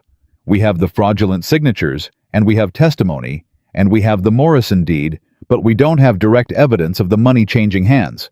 Without that, Hale's lawyers argue that the document irregularities were clerical errors. Caleb looked at her. I know. If Whitfield is real, his records close that gap. If, he said. She handed the letter back to him. She made a decision in the time it took to do that she felt it happen clean and clear, the way real decisions feel different from considered ones. Send Briggs the letter, she said. Tonight before we respond to Whitfield. If Briggs knows Whitfield, or knows of him, that tells us something. If he doesn't, it still tells us something. She paused. Don't meet Whitfield without Briggs knowing. But don't turn him away either. Caleb looked at her with the expression she'd first seen over a cold cup of coffee at 5 in the morning, the one where something was shifting in the way he was seeing her. Yes, he said. That's exactly right. Briggs received the letter that evening through one of Caleb's most trusted hands. His response came back within 2 hours, which told Lily something about the marshal's state of readiness. The response said, Whitfield is real. I've suspected him of involvement with Hale for 2 years. If he's turning his records, could be the end of this. Meet him somewhere neutral. I'll have a man nearby. Don't go alone. Caleb read it and passed it to Lily. Neutral ground, she said. He'll suggest the church in town. That's what people use out here when they need somewhere that feels safe. How do you know that? Clara Dodd told me, she said. She said half the county's most serious business gets done in that vestibule. He almost smiled again. She was keeping count of those. They sent word to Whitfield. The meeting was set for the following noon. That night, neither of them slept easily. She could tell the house had a quality past midnight, the particular stillness of 2 people in separate rooms, not sleeping. She lay in the dark and thought about all of it, the whole chain of it. And she thought about what Briggs had said, be ready to move. And she thought about Caleb in the kitchen that morning, looking at the room with the almost wistfulness of a man saying goodbye to something. Without admitting, that was what he was doing. She got up at 2 in the morning and went to the kitchen and put water on because she needed something to do with her hands. He came in 10 minutes later. He looked at her. She looked at him. Neither of them said anything about not sleeping. She poured 2 cups. They sat. I've been thinking about Whitfield, she said. So have I. If his record showed direct payment to the registrar, we can tie every fraudulent transfer to a deliberate act, not a clerical error. Hale can't explain that away. She wrapped both hands around her cup. This could be done. Tomorrow, it could actually be done. Caleb was quiet for a moment. Yes. Does that feel the way you thought it would feel? She asked. He looked at her. The question surprised him, she could see it. He thought about it genuinely, the way he thought about things that deserved an honest answer. No, he said. I thought it would feel like relief. Mostly I feel... He stopped. Afraid it won't work, she said. Yes, and... Another stop. Aware that I don't want to be doing this alone. She held his gaze. You're not, she said. He looked at her with the full weight of that, not at what it meant practically, but at what it meant in the space between 2 people sitting in a kitchen at 2 in the morning after 3 weeks of something neither of them had a clean name for. Lily, he said. Don't say anything about the arrangement, she said. Don't tell me that the paper shouldn't matter. I already know that. He waited. I just want to know, she said carefully, whether after this is over, after Briggs has what he needs, and Hale is finished, and all of it is done, whether you would have told me what was happening. If I hadn't found the letters, if I hadn't pushed. She looked at him directly. Would you have told me? The question sat between them for a long moment. Yes, he said. I think I would have. I think I was finding my way toward it. He paused. I didn't expect you. Nobody expects me, she said. That's generally been useful. This time he actually smiled. Not the corner of the mouth near miss, a real one, brief and unguarded, and it changed his face completely. She looked at her coffee so she didn't stare at it. Try to sleep, she said. We have a meeting tomorrow, and I'd like both of us sharp for it. She got up and went back to her room. She lay down, and this time, she actually slept not well, not long, but real sleep, the kind that means some part of you has decided you're where you're supposed to be. Whitfield was waiting in the church vestibule when they arrived. He was older than Lily had expected, mid-60s, a county commissioner's careful dress, on a frame that had gotten smaller than the clothes, remembered the look of a man who'd lost weight from worrying. He had a leather satchel on his lap, and both hands on top of it, and he stood up when they came in with the reflexive dignity of a man in a public role, and then seemed to remember that that was precisely what he'd come here to stop being. Mr. Mercer, he said. Mr. Whitfield. Caleb didn't offer his hand, not hostile, careful. This is my wife. Whitfield looked at Lily. Something moved across his face. You're the one who went to the records office, he said. Yes, she said. Garrett mentioned you to Hale, Whitfield said. I was in the room. Hale told him to watch, that you'd probably come back. He paused. He didn't expect... He stopped. He didn't expect me to have already found what I was looking for, Lily said. No, Whitfield said. He thought you were a distraction. He thought Mercer had brought you in because he was getting nervous and wanted something to throw in front of people's attention. He sat back down. He was wrong. Tell us about the records, Caleb said. Whitfield opened the satchel. What he'd kept was meticulous. 3 years of payments recorded in a ledger that was both damning, and Lily suspected the only thing keeping Whitfield alive, because a man who keeps that kind of record is a man Hale can't afford to kill without knowing where all the copies are. It was self-preservation disguised as conscience, and she didn't hold it against him. Most people's courage was made up of several less noble things combined. The records showed payments to 6 county officials, including the registrar. The payments coincided exactly with the filing dates of the fraudulent transfers. The registrar's name appeared 11 times. 11 times. Lily looked at each entry. She didn't need to write anything down. She had it. She'd always have it. This closes the case, she said to Caleb. Yes, he said. He was looking at the ledger with the expression of a man who has carried something so long he's forgotten what it feels like to put it down and is only now remembering. Mr. Whitfield, she said, when you walk out of this building, you're going to need to stay somewhere. Hale can't reach you. Do you understand that? I have a sister in Butte, he said. Go there today, she said. Don't stop anywhere. Don't tell anyone where you're going except Marshal Briggs, and do that through a messenger, not in person. Whitfield looked at her, the same look Briggs had given her, the same look Clara had given her, the look she was starting to recognize as the one people gave a young woman when she said something they'd needed an older man to say before they'd listen to it. Yes, he said. All right. He handed the satchel to Caleb. He stood and put on his hat. He looked between the two of them. I should have done this 2 years ago, he said.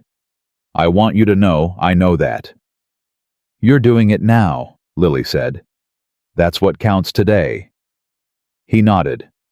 He went. Lily looked at Caleb. He was holding the satchel with both hands, the same way Whitfield had held it, like something finally arrived after a very long wait. We need to get this to Briggs, she said. Yes, he said. Right now. They left the church together, moving quickly into the bright, cold Montana morning, and she thought about the paper she'd signed 4 weeks ago, and the girl who'd signed it. The girl who'd said, I am not property, to a room that wasn't listening. Somebody was listening now. Everybody was about to listen. She kept pace with Caleb step for step, the satchel between them and the marshal's office 3 blocks away, and she didn't look back. Briggs was at his desk when they walked in. He looked at the satchel in Caleb's hands, and he looked at their faces, and he stood up without saying anything and closed the office door behind them and locked it, which told Lily everything she needed to know about how seriously he was taking the next few minutes. "Whitfield came through," Caleb said. He set the satchel on the desk. Briggs opened it and looked at the ledger and turned the first 3 pages and stopped. He didn't say anything for a moment. He turned 2 more pages. His jaw worked once the way a man's jaw works when he is containing something he doesn't want to put in the room yet. 11 payments to the registrar, Lily said. Each one within 10 days of a fraudulent transfer filing. The dates align exactly with the documents I flagged at the county office. Briggs looked up at her. "You've already cross-referenced them." "In my head," she said. "Yes." He looked back at the ledger. "This is enough," he said. "This is more than enough." He closed it and put both hands flat on top of it, the gesture of a man claiming something. "I'm sending a wire to the federal office in Helena today. I need a federal deputy here by tomorrow at the latest." "How long before Hale finds out you're moving?" Caleb asked. "He probably already knows I requested the county records this morning," Briggs said. "Garrett would have sent word within the hour." He straightened. "Which means we have less time than I'd like and more evidence than I expected. And the only question is whether I can get federal authority in place before Hale does something that makes this messier." "What would he do?" Lily asked. Briggs looked at her with the directness she'd come to respect in him, the quality of a man who thought it was insulting to protect people from true answers. "Destroy records, move money, put pressure on witnesses." He paused. "Or move on the Morrison property before the investigation officially begins, because once a legitimate claim is filed, it becomes much harder to reverse a completed transfer." The Morrison property. The family that was next. "Today," she said. "If I were Hale and I knew what was coming," Briggs said, "I'd move today." Lily and Caleb looked at each other. She saw the same calculation moving through him that was moving through her. "Who's on the Morrison land right now?" she said. "A woman named Agnes Morrison," Briggs said. "Ruth's mother, 71 years old. She refused to leave when Ruth and the children went to Billings. She's been there alone for 4 months." The room went quiet. Lily thought about 71 years old and alone on a piece of land that had been in a family for 40 years, while men with paperwork closed in from every direction. "Someone needs to be with her," Lily said. "I'm sending a deputy to her now," Briggs said. "I have one man I trust completely. He leaves in 20 minutes. "That's one man," Lily said. "Hale won't send one man." Briggs looked at her steadily. "No, he won't." He picked up the ledger and locked it in the safe behind his desk, moving with the efficiency of someone who'd already made several decisions and was executing them in sequence. "Mercer, I need you here in town close to this office for the next 24 hours. If the federal deputy arrives and needs to depose you, I need you available." "Understood," Caleb said. "Mrs. Mercer." Briggs turned to her. "I need your written identification of the document discrepancies formalized into a deposition. Signed and notarized today before close of business. I have a notary 2 doors down who I trust." "I'll do it now," she said. "Good." He moved to the door and unlocked it. "And I need you both to understand, once I send that wire to Helena, this is no longer a county matter. Hale's reach in this county is significant. His reach into federal proceedings is not. That's the ground we're moving on to." "Send the wire," Caleb said. Briggs nodded once. "Give me an hour." The deposition took 40 minutes. Lily sat across from the notary a small, precise woman named Mrs. Halverson, who had the quality of someone who'd witnessed a great many things and had opinions about all of them, and expressed none of them professionally, and she spoke everything she'd seen into the official record, every date, every document number, every discrepancy, the way the ink sat differently under the notary stamps, the variance in pen pressure between the legitimate signatures and the ones that weren't. Mrs. Halverson wrote it all down without comment. At the end, she looked at what she'd written, then at Lily. "You observed all of this in a single visit," she said. Yes, Lily said. Mrs. Halverson looked at her for a moment with an expression Lily was beginning to recognize, the recalibration look, the one people gave her, when she turned out to be something other than what they'd filed her as. Then she stamped the document with the precision of a woman who took the weight of a notary stamp seriously, and signed beneath it, and dated it. "Good luck, Mrs. Mercer," she said. It came out like something stronger than luck. Lily took her copy and walked back to Briggs's office. Caleb was inside with Briggs and another man she didn't know, younger, trail-worn with the look of someone who'd ridden hard to get somewhere.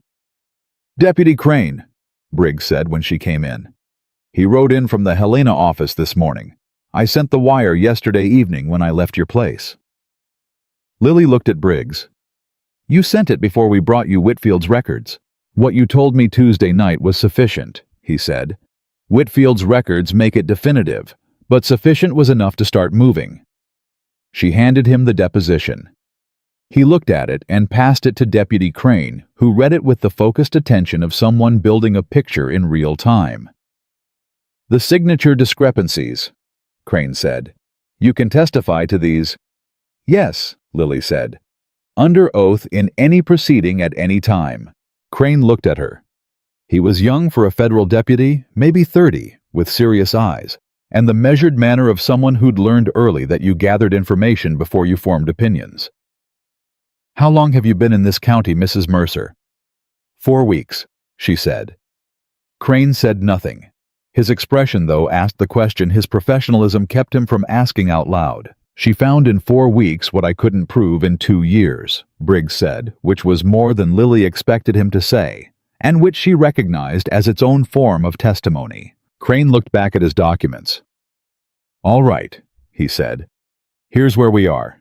I have authorization from the Federal Marshal's Office to initiate an investigation into fraudulent land transfers in Dust River County. That authorization was issued this morning based on the evidence in Marshal Briggs's wire."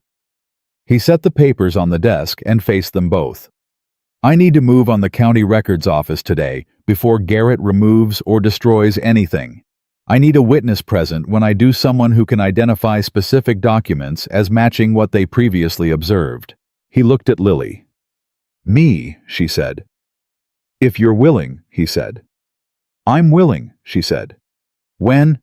"An hour," he said. "I need to coordinate with Briggs. We go in officially with a federal warrant.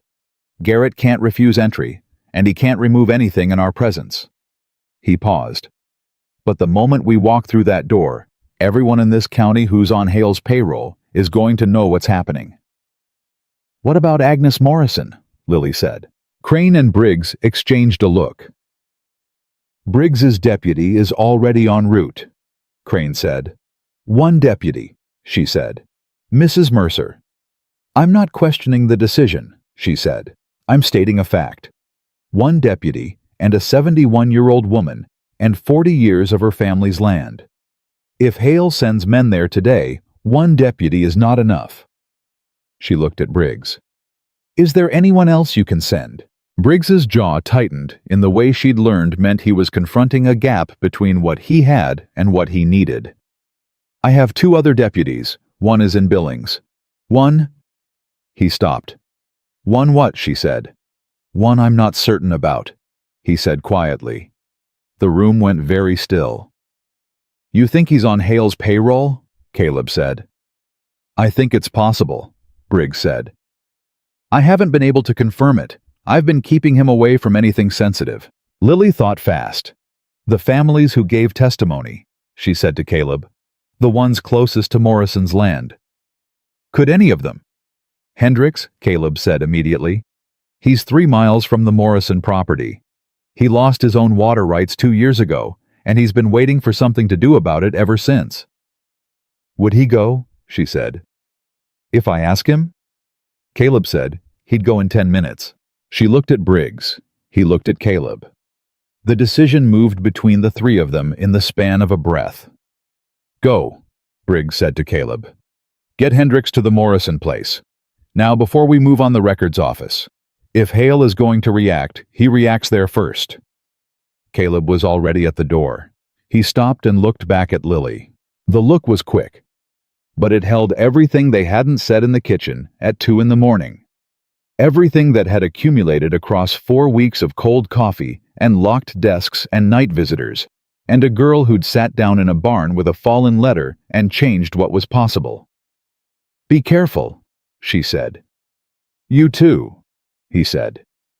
He left at a pace just short of running. Yet, Lily walked into the county records office beside Deputy Crane 50 minutes later with a federal warrant and the complete recall of everything she'd seen in that room 9 days ago. Garrett was at his desk. He looked up when they came in, and his face did several things in rapid sequence. Recognition calculation, the particular stillness of a man deciding whether to run while simultaneously knowing there was nowhere to go. "Mr. Garrett," Crane said. "Federal Deputy Helena Office.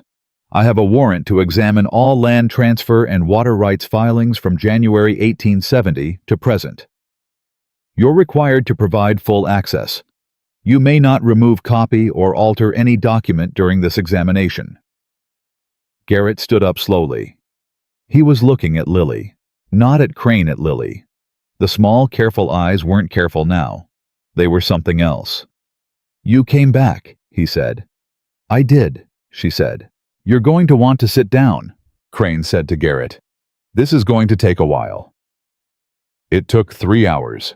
Lily went through every filing Crane pulled, and she confirmed or flagged each one with the methodical precision she'd built over 4 weeks of doing exactly this kind of work.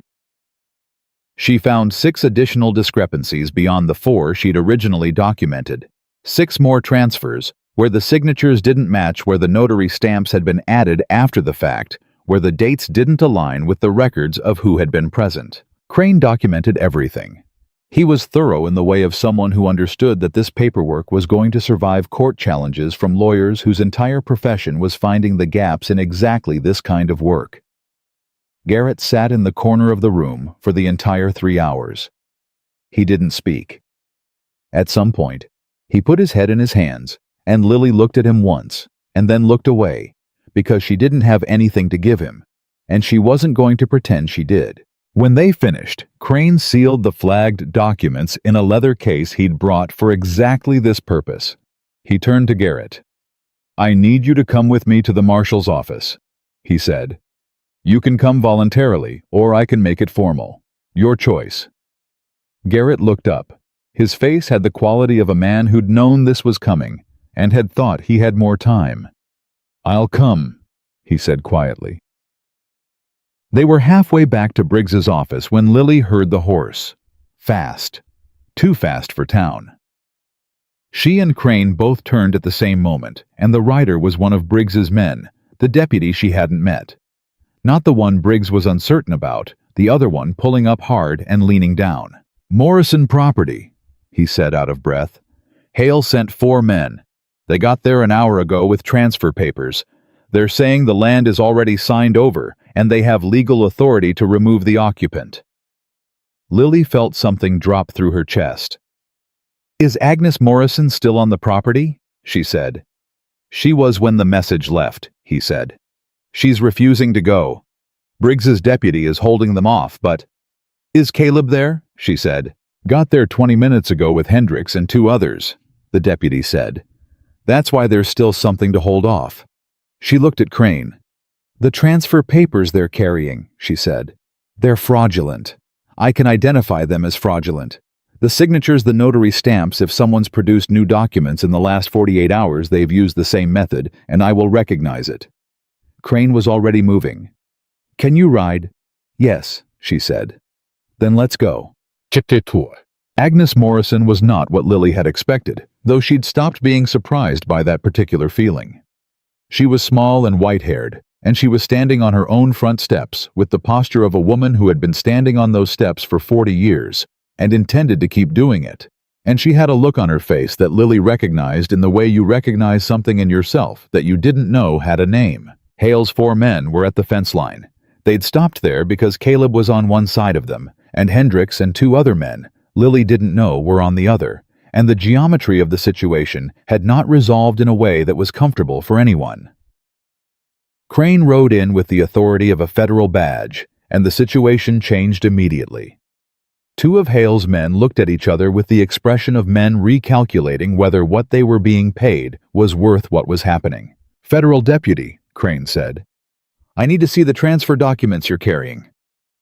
The man who appeared to be in charge, late 40s, the calculated bearing of someone who did this kind of work regularly, handed over a folder without a word. He was good at not showing what he was thinking. But his eyes moved to Lily when she dismounted, and she saw him register her, and she saw him understand something. She took the folder from Crane and opened it. It took her 40 seconds. "Fraudulent," she said. She pointed without touching. "This signature, the registrar's name. It's the same false hand as 4 of the documents I flagged this morning. The pen pressure is identical. The notary stamp has been applied over already dried ink, which means it was added after the document was completed. This transfer was never legitimately filed." She closed the folder and handed it back to Crane. She looked at the man who'd handed it over. "Whoever gave you these documents gave you forgeries," she said. "Which means you've been sent here to remove a woman from her home using paperwork that has no legal standing. I'd think carefully about what you do next." The man looked at Crane, at the badge, at Caleb, at the 2 other men flanking him. He did his calculation. "We'll be going," he said. "You'll be going to the marshal's office," Crane said. "All 4 of you, voluntarily or otherwise." 2 of them went without further argument. The other 2 needed a moment, and Caleb provided the particular quality of stillness that made moments like that resolve quickly. When it was over, Lily walked to the steps where Agnes Morrison was still standing.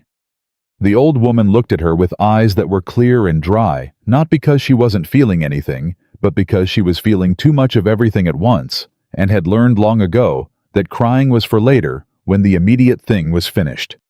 "You're Mercer's wife," Agnes said. "Yes," Lily said.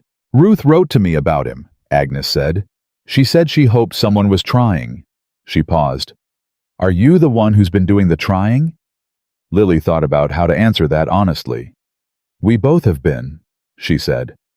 Agnes looked past her at Caleb, who was across the yard, then back at Lily.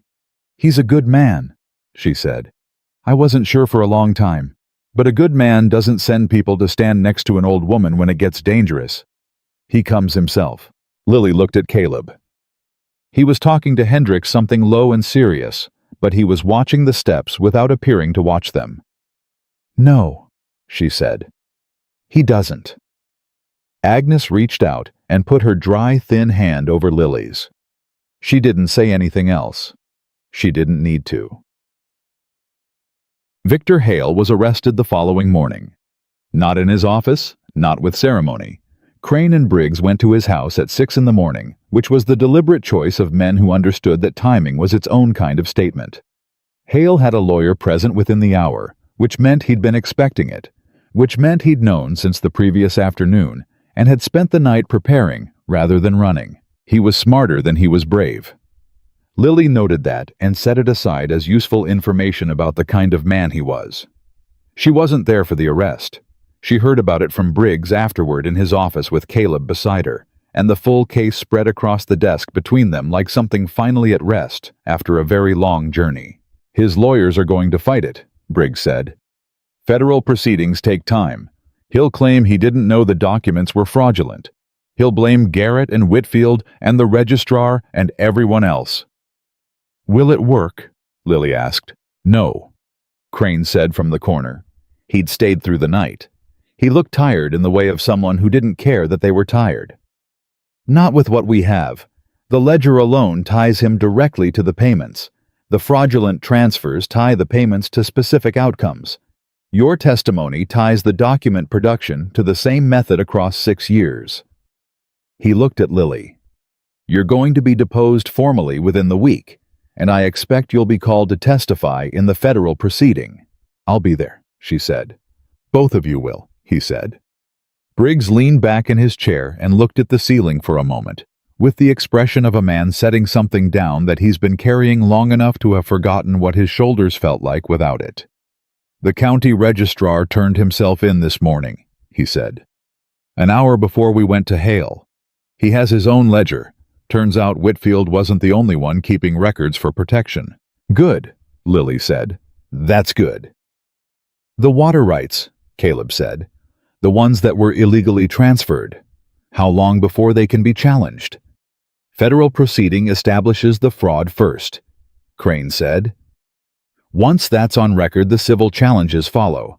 It won't be fast. It won't be simple. But the Morrison deed, the original, the one you brought from Clara Dodd, that's going to be the foundation. If that holds, and it will hold, the others can be rebuilt on the same argument. Lily thought about Ruth Morrison in a boarding house in Billings, writing letters she didn't know if anyone was reading. She thought about Samuel Pruitt pressing hard into the paper so each word would be clear. She thought about 40-something families and what they'd lost and what couldn't be given back and what might be. I want to write to Ruth Morrison, she said, today, to tell her what's happened. Do, Briggs said. She deserves to hear it from someone who was in this room. D'Appel. She wrote the letter that afternoon at Caleb's desk in the house that was hers, now in all the ways that mattered, and still not entirely hers, in all the ways she was still figuring out.